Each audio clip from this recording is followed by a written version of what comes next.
اللہ کے نبی صلی اللہ علیہ وسلم کا فرمان ہے کہ جب آدمی نماز پڑھ کے اس جگہ پر بیٹھا، جب تک کسی سے بات نہیں کرتا، جب تک اپنی جگہ چینج نہیں کرتا، آسمان تک فرشتے اس کی مغفرت کی دعا مانگتے ہیں، اس پر رحمت کی دعا مانگتے ہیں۔ کتنی دیر لگتی ہے آیت الکرسی پڑھتے ہوئے؟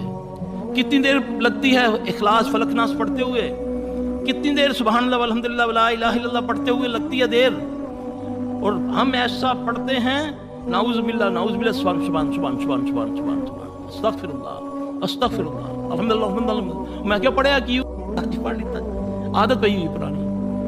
اللہ اکبر، ایک بار دل سے سبحان اللہ کہہ دو، ایک بار دل سے سبحان اللہ ایک بار کہہ دو۔ محمد صلی اللہ علیہ وسلم کا فرمان ہے زمین و آسمان تیری بھری ہوئی ہے بدیوں سے، تیرے گناہوں سے اللہ معاف کر دیتا ہے۔ ایک بار سبحان اللہ کہہ دو، ایک بار۔ اتنی بے رخی، پھر دعا بھی نہیں مانگتا، اتنی